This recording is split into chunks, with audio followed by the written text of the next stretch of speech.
Contract वाली बहू। नरेश की माँ अपने बेटे से मिलने दिल्ली आ रही है।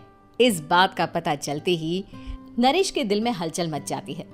नरेश अपनी माँ के स्वागत की तैयारी में लग जाता है। साथ ही उसे डर भी सताने लगता है कि उसकी माँ कहीं अपनी पुरानी जिद पर फिर से बैठ ना जाए। हे भगवान, इस बार बचा लो, अगले साल पक्का माँ की जिद पूरी कर दूंगा। तभी दरवाजे की घंटी बजती है। नरेश दरवाजा खोलता है तो सामने अपने मकान मालिक को देखकर हैरान हो जाता है, क्योंकि उनके साथ एक सुंदर सी लड़की भी थी। अब नमस्ते अंकल, कुछ काम था, मुझे बुला लेते। आपने क्यों कष्ट किया? अरे नहीं नहीं, इसमें कष्ट कैसा, मैं तो बस तुम्हें रीना से मिलवाने आया था। आज से रीना तुम्हारे साथ इसी फ्लैट में रहेगी। अंकल, कोई लड़का फ्लैटमेट नहीं है? एक अनजान लड़की के साथ रहना मेरे लिए थोड़ा अजीब होगा। देखो नरेश, मैं तुम्हें पहले भी बता चुका हूँ कि इस फ्लैट में तुम्हें किसी ना किसी के साथ एडजस्ट करना ही होगा, या फिर तुम अकेले पूरे फ्लैट का किराया दे दो, मैं किसी को नहीं रखूँगा। नरेश अपने मकान मालिक की बात सुन के रीना के साथ रहने के लिए तैयार हो जाता है, पर अंदर ही अंदर उसे ये बात खाने लगती है कि वो अपनी माँ को क्या जवाब देगा जब उसकी माँ रीना के बारे में उसे पूछेगी। दिन बीतने लगते हैं। नरेश और रीना अच्छे दोस्त भी बन जाते हैं, पर अभी भी नरेश अपनी प्रॉब्लम का सॉल्यूशन नहीं ढूंढ पाता। एक दिन नरेश बहुत परेशान सा बैठा होता है। तभी रीना उसे पूछती है, क्या हुआ नरेश, तुम काफी परेशान लग रहे हो, सब ठीक तो है ना?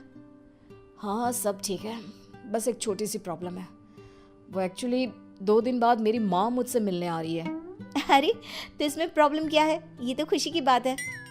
हाँ रीना, बट मेरी माँ एक जिद लेकर बैठ गई है कि मैं शादी कर लूँ, पर मैं अभी इस चीज़ के लिए तैयार नहीं हूँ। ऊपर से जब वो तुम्हें देखेगी तो 100 सवाल करेगी, क्या जवाब दूंगा?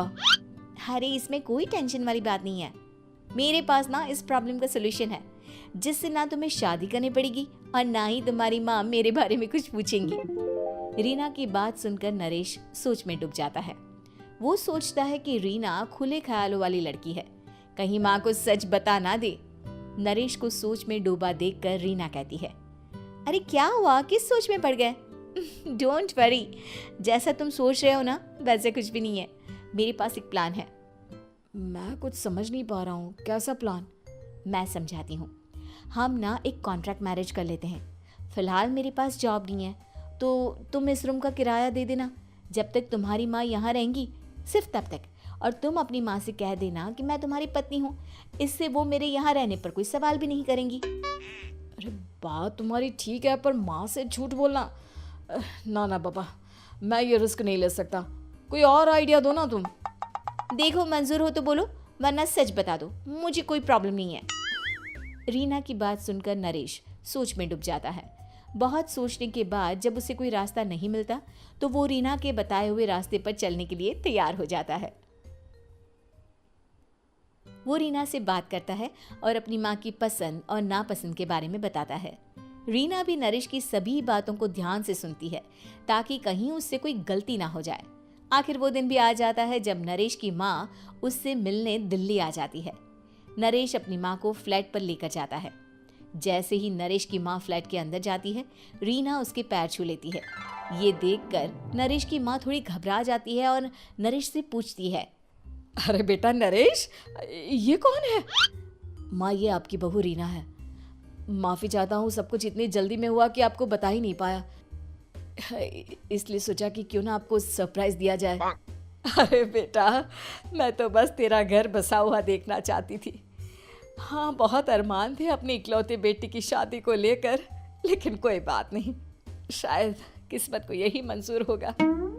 ये कहते ही नरेश की माँ रीना को गले लगा लेती है। रीना बेटिया, मेरा बेटा ना थोड़ा नादान है, पर तुम काफ़ी समझदार लगती हो, और मैं जानती हूँ कि तुम इसका बहुत अच्छे से ध्यान रखोगी। माँ आप चिंता मत कीजिए, मैं सब संभाल लूंगी। नरेश की माँ अपने बहू और बेटे के साथ खुशी खुशी रहने लगती है। दिन बीतने लगते हैं। नरेश की माँ और रीना का रिश्ता बहुत मजबूत होता चला जाता है। वो दोनों सारा दिन एक साथ रहती और खूब बातें करती। इधर साथ रहते रहते नरेश और रीना भी एक दूसरे से प्यार करने लगते हैं। दोनों को इस बात का एहसास हो जाता है, फिर भी वो इस बात को छुपा कर ही रखते हैं। एक दिन नरेश की माँ और रीना शादी के बारे में बात करने लगते हैं। रीना बिटिया, ये तो नरेश ने मुझे बिना बताए शादी कर ली, वरना मैं तो अपनी इकलौती बेटी की शादी इतनी धूमधाम से करती कि सारी दुनिया देखती रह जाती। अच्छा माँ, आप ऐसा भी क्या करती नरेश और मेरी शादी में जो दुनिया देखती रह जाती? अरे बिटिया, एक माँ के अरमान तुम अभी नहीं समझोगी। मैं तो अपनी बहू को एक रानी की तरह लेकर आती और शादी भी बिल्कुल शाही अंदाज में करती, पर मेरे तो सारे अरमान ऐसे ही रह गए। खैर, मुझे तो अपने बेटे और बहू की खुशी चाहिए बस। ये कहते हुए नरेश की माँ की आंखों में आंसू आ जाते हैं। रीना भी ये सुनकर ख्यालों में खो जाती है, क्योंकि वो भी मन ही मन खुद को नरेश की पत्नी और उसकी माँ की बहू मानने लगी थी। शाम को जब नरेश ऑफिस से घर आता है तो रीना खुद को रोक नहीं पाती और नरेश के सामने उसकी माँ को अपने और नरेश के रिश्ते का सारा सच बता देती है। रीना की बात सुनकर नरेश की माँ दोनों से बहुत नाराज हो जाती है और घर वापस जाने की बात करने लगती है। तुम दोनों ने मुझसे सच छुपाकर बहुत ठेस पहुंचाई है मुझे। अब तुम लोगों के साथ नहीं रहना चाहती मैं, कल ही वापस चली जाऊंगी अपने घर। माँ, मुझे माफ कर दो, ये सब मैंने रीना के कहने पर ही किया है, वरना मैं भी आपको कभी ठेस पहुंचाने के बारे में सोच भी नहीं सकता। हाँ माँ, हमने ये सिर्फ आपका दिल रखने के लिए किया, प्लीज हम दोनों को माफ कर दीजिए। तुम दोनों ने मेरे अरमानों के साथ खिलवाड़ किया है, और वैसे भी मुझे अपने बेटे के लिए एक अच्छी लड़की ढूंढनी है, इसलिए मेरा यहाँ से जाना ही बेहतर होगा। माँ की ये बात सुनकर रीना खुद को रोक नहीं पाती। माँ, क्या मैं आपके घर की बहू बनने लायक नहीं हूँ? रीना की बात सुनकर नरेश हैरान रह जाता है। नरेश की माँ भी कुछ समझ नहीं पाती। मैं कुछ समझी नहीं, आखिर तुम कहना क्या चाहती हो? माँ, मैं वो नरेश से बहुत प्यार करती हूँ और साथ ही साथ मैं आपको भी अपनी माँ मान बैठी हूँ।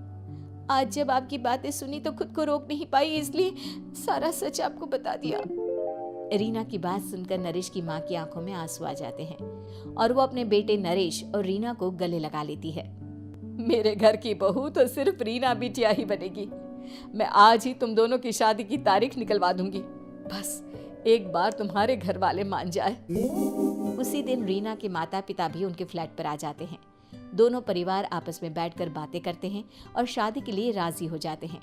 रीना भी कॉन्ट्रैक्ट फाड़ देती है और कहती है, सही मायने में मैं अब बहू बनूंगी, अब तक तो सिर्फ कॉन्ट्रैक्ट वाली बहू थी।